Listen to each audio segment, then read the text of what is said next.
च्या जीवनाची गाथा पुस्तक रूपात आपणा सर्वांना उपलब्ध करून दिलेली आहे। एका सुरश्रीची कथा या पुस्तकाचा लोकार्पण सोहळा ह्या समारोहाला जोडून होत आहे। विनंती आहे अध्यक्ष महोदयांना की त्यांनी स्वतः या कार्यक्रमामध्ये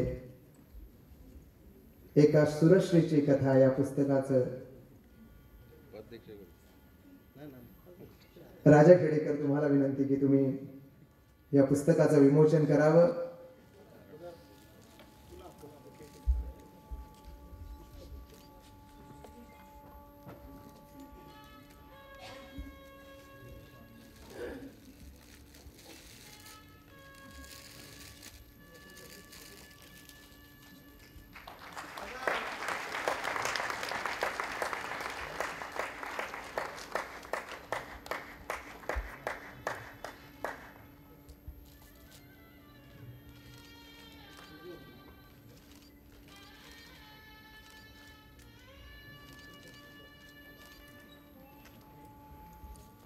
रसिक हो, कला अकादमीचा हा 33वा संगीत समारोह आहे।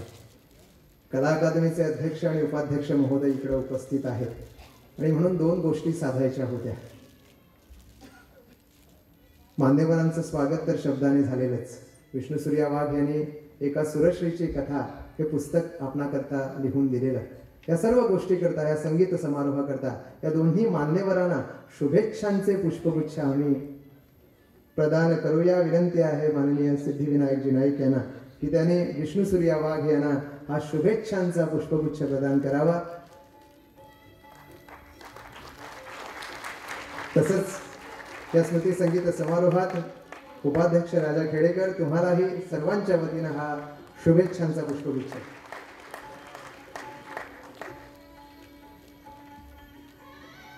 रसिको, या कार्यक्रमामध्ये विष्णुसूर्या वाघ यांची ओळख तुम्हाला करून द्यायची गरज नाहीये।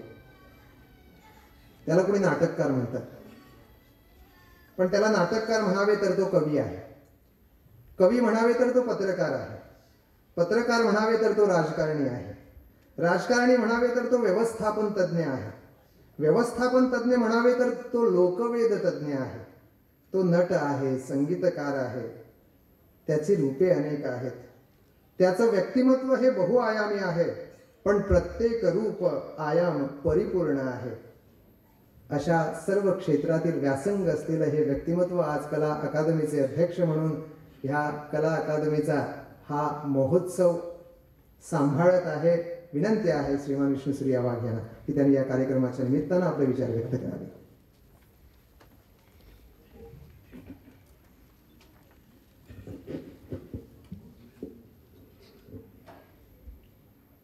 गोविंद भगत यांनी खूप काही सांगितलं, पण तसा मी नावापुरता वाघ आहे आणि राजकारणाच्या संगीतातला थोडासा अनवट राग आहे। या व्यासपीठावर उपस्थित असलेले कला अकादमीचे उपाध्यक्ष श्री राजा खेडेकर, आमच्या संगीत विभागाचे प्रमुख डॉक्टर सुधांशु कुलकर्णी, छोटे रहमत खान, कला अकादमीचे सदस्य सचिव श्री सिद्धिविनायक नाईक, समोर उपस्थित या महोत्सवाला लाभलेले विविध प्रायोजक, संगीताचे रसिक, कला अकादमीच्या संगीत विद्यालयातून आलेले आमचे अनेक विद्यार्थी, पत्रकार बंधू आणि भगिनींनो, 33व्या सुरश्री केसरबाई केरकर संगीत संमेलनाला आज प्रारंभ होतोय आणि आपण सर्वजण या महोत्सवाला साक्षीदार आहात याचा मला खूप आनंद वाटतो। गेली 32 वर्ष अविरतपणे केसरबाईंच्या स्मरणासाठी हा स्वरयज्ञ इथे आयोजित केला जातो।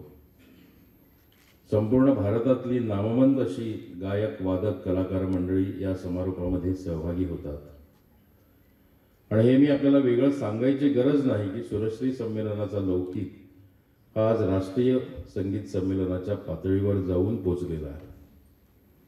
मला वाटतं भारतातला एकही असा मोठा कलाकार नसेल की जो कला अकादमीच्या या मंचावर आपल्या कलेचा आविष्कार घडवून गेलेला नाही। आणि हीच परंपरा याही वर्षी कायम राखण्याचा एक प्रयत्न हा आम्ही प्रामाणिकपणे केलेला आहे. मला मुद्दाम आपल्याला सांगावंसं वाटतंय की कुठल्याही कलाकाराचं खरं स्मारक हे पुतळे उभारून होत नाही किंवा नुसत्या वास्तू उभारून होत नाही. ज्या क्षेत्रासाठी त्यांनी आपलं अवघड जीवन समर्पित केलेलं असतं त्या क्षेत्राचा वसा आणि वारसा पुढे चालवत असताना संगीताचीही पालखी जे जे लोक आपल्या खांद्यावरून घेऊन जातात त्या सगळ्यांना इथं आणून त्यांचा रसाविष्कार घडवणं हे मला वाटतं त्यांच्या स्मृतीला समर्पित केलेलं खरं स्मारक असतं. केसरबाई अशा महान कलाकार होत्या, आपल्या गोमंतकाच्या भूमीत जन्मलेल्या, की आपल्या कलेच्या बळावर अत्यंत सर्वोच्च असे मान सन्मान त्यांनी पटकावले. मग तो भारत सरकारचा पद्मभूषण पुरस्कार असो, महाराष्ट्र सरकारनं दिलेला राजगायिका हा पुरस्कार असो, किंवा कलकत्त्याच्या सर्वज्ञ सभेनं दिलेला सुरश्री हा किताब असो, की जे शब्द पहिल्यांदा महाकवी रवींद्रनाथ टागोर यांच्या मुखातून उमटले. केसरबाईंचं जीवन म्हणजे एका धगधगत्या अशा साधनेचं आदर्श असं उदाहरण आहे. कलाकार एकाएकी घडत नाही. आज अनेक मुलं आमच्या ग्रामीण संगीत विद्यालयातली इथे आलेली आहेत. मला मुद्दाम सांगावंसं वाटतं त्यांना की कलाकार एकाएकी घडत नाही, त्यासाठी खूप दीर्घ अशी साधना लागते, खूप मेहनत करावी लागते, तपस्या करावी लागते. आणि आपल्या गुरुकडे सगळे मान मरातब बाजूला ठेवून, सगळे अभिनिवेश बाजूला सारून अत्यंत नम्रपणे शिक्षण घ्यावं लागतं. केसरबाईंनी घेतलेलं शिक्षण हे अशा प्रकारचं होतं. सुरुवातीची अब्दुल करीम खान साहेब, भास्कर बुवा बखले, रामकृष्ण बुवा वझे, बरकतुल्ला खान साहेब, जे सितारे हिंद म्हणून ओळखले जात होते, त्यांच्याकडे घेतलेलं प्राथमिक सुरुवातीचं सगळं शिक्षण. आणि त्यानंतर तब्बल 26 वर्ष संगीत क्षेत्रातला हिमालय म्हणून अख्खा भारत ज्यांच्यापुढे झुकला ते पैगणरवासी मरहूम अल्लादिया खान साहेब यांच्याकडून घेतलेली 26 वर्षांची दीर्घकाळ तालीम, याच्या बळावर केसरबाईंनी आपलं गाणं घडवलं. दिवसातले जवळजवळ 15 ते 16 तास रियाज. त्या रियाजामुळं कधी कधी हृदयावर होणारा जबरदस्त परिणाम, घशातून रक्ताच्या गुळण्या सुद्धा निघाल्याच्या घटना, या साऱ्या प्रसंगावर मात करीत लखलखीत स्वर गळ्यातून कसा काढायचा हे त्यांनी दाखवून दिलं. आणि म्हणून एकदा साक्षात उद्गार आहेत विलायत हुसेन खान साहेबांचे, कि त्यांनी म्हटलं, हमने भी बहुत शिष्य बनाए लेकिन अल्लाह दिया साहब ने एक केसरबाई को बनाया और पूरा संगीत क्षेत्र काबीज कर दिया. एक शिष्याला घडवून सुद्धा गुरु कसा महान बनला. त्यांच्या अनेक शिष्य होत्या आणि त्याच तोडीच्या आमच्या मोगूबाई होत्या. पण केसरबाईंचा जो दरारा आणि दबदबा त्यांच्या काळामध्ये निर्माण झाला तो तर फार अतुलनीय असा म्हणावा लागेल. आणि यामागे खुद्द केसरबाईंनी म्हटल्याप्रमाणे फक्त 3 गोष्टी कारणीभूत होत्या. एक म्हणजे त्यांच्या घरच्यांकडून सतत मिळालेलं प्रोत्साहन, दुसरं म्हणजे त्यांची स्वतःची विजिगीषू वृत्ती, आणि तिसरं म्हणजे गुरूंनी खुल्या दिलाने त्यांना दिलेलं पूर्ण शिक्षण. या गोष्टींमुळे केसरबाई या अत्युच्च पदावरती पोहोचू शकल्या हे आपण लक्षात घेतलं पाहिजे. आणि म्हणून संगीताच्या क्षेत्रात गुरुच्याच डोक्यावर पाय ठेवून आपल्याला मोठं व्हावं लागतं. आमच्या राजकारणाच्या क्षेत्रात कधी कधी परिस्थिती वेगळी असते, गुरुच्या डोक्यावर पाय देऊन कधी पुढे जावं लागतं. पण संगीताचं क्षेत्र हे असं क्षेत्र आहे की ज्या क्षेत्राचं पावित्र्य आणि मांगल्य हे आजही टिकून आहे आणि याच्या पुढेही ते टिकून राहील असा मला पूर्ण विश्वास आहे. अत्रवली जयपूर घराण्याची जी गायकी केसरबाईंनी आत्मसात केली तिची मुळं खरं म्हणजे तानसेनाच्याच कुटुंबामध्ये आहेत. अल्लादिया खान साहेब हे उनियारा या गावामध्ये राहणारे, जयपूर जवळच्या मूळ उनियारा या गावातून आलेले आणि अत्रवली या गावामध्ये राहणारे. पण त्यांचं जे घराणं होतं ते डागोर बालीचं घराणं म्हणून ओळखलं जायचं. आणि या डागोर पालीच्या घराण्याचा मूळ वंशज जो होता तो नाथ विश्वंभर होता आणि त्याच्यापासून ही सगळी गायकी निघाली आणि ती पुढे विकसित झाली. तिचा अत्यंत उत्कट असा स्वराविष्कार केसरबाईंनी घडवला आणि त्या गोमंतकन्या होत्या याचा आम्हाला सार्थ अभिमान आहे. कला अकादमीनं पहिल्या प्रथम या महोत्सवासाठी आयोजन करत असताना आमच्या गोव्यातल्या काही नामवंत अशा प्रायोजकांची मदत घेतलेली आहे. अनेकांनी आम्हाला त्याबद्दल विचारलं की कला अकादमीला कशासाठी प्रायोजक हवेत. प्रश्न हे केवळ प्रायोजक मिळवण्याचा नाही, त्यामागे आमचा हेतू वेगळा आहे. आपल्याला ठाऊक आहे की कला अकादमीची सूत्र आम्ही हाती घेतल्यापासून प्रत्येक गोष्टीत काही ना काहीतरी बदल घडवण्याचा एक प्रयत्न हा आम्ही केलेला आहे. कला अकादमीच्या स्पर्धांची सगळी बक्षिसं हे 3 ते 4 पटीने वाढवलेले आहेत. म्हणजे 25,000चं बक्षीस हे आता या वर्षापासून 1 लाख झालेलं आहे. हे सगळं वाढवत असताना सुद्धा काही विचार हा शेवटी करावा लागतो की कला अकादमी ही सरकारी संस्था जरी असली तरी शेवटी सरकारवरही काही मर्यादा येतात. विशेषतः खाणधंद्यामध्ये एक थोडंसं सावट आल्यापासून सरकारच्या तिजोरीवरच थोडा एकंदर ताण पडलेला आहे. तेव्हा आम्ही असा विचार केला की हे सगळं आम्ही मोठ्या प्रमाणामध्ये करतो आहोत, पण कला अकादमीचा भार जर थोडा सैल करायचा असेल तर सार्वजनिक क्षेत्रात वावरणारी जी आस्थापना आहेत त्या आस्थापनांचाही हातभार इथे लावून घेतला तर त्यामध्ये काही गैर नाही.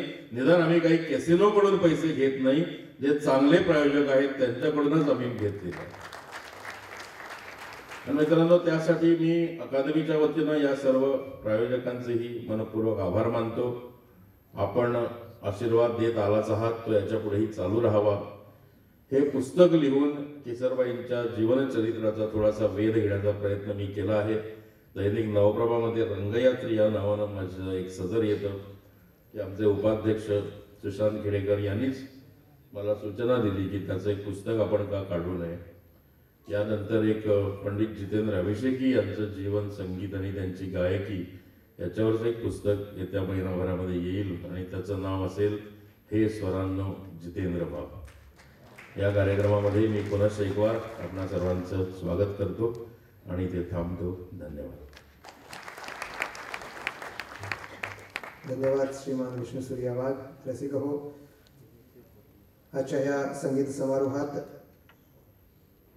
एक उत्कृष्ट कारागीर असलेले अहमद साहेब सितारमेकर यांचा सत्कार होणार आहे.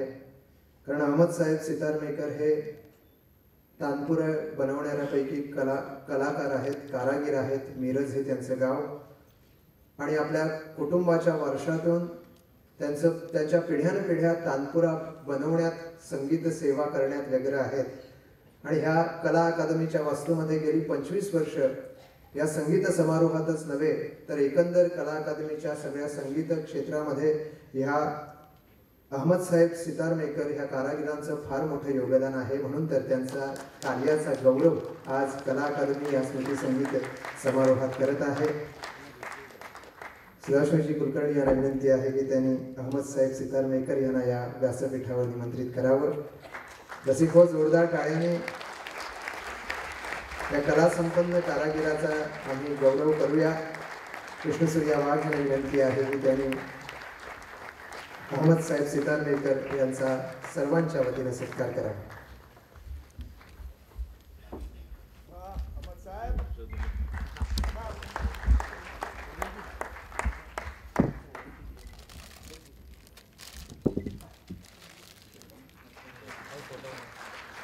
रसिक हो, संगीत क्षेत्रातील मोठमोठ्या दिग्गज कलाकारांना तानपुरे जुळवून देण्यात संगीत समारोहामध्ये यांनी फार मोलाची कामगिरी केलेली आहे. आणि आज तुम्हाला सांगतो त्यांचं वय वर्ष 90 आहे.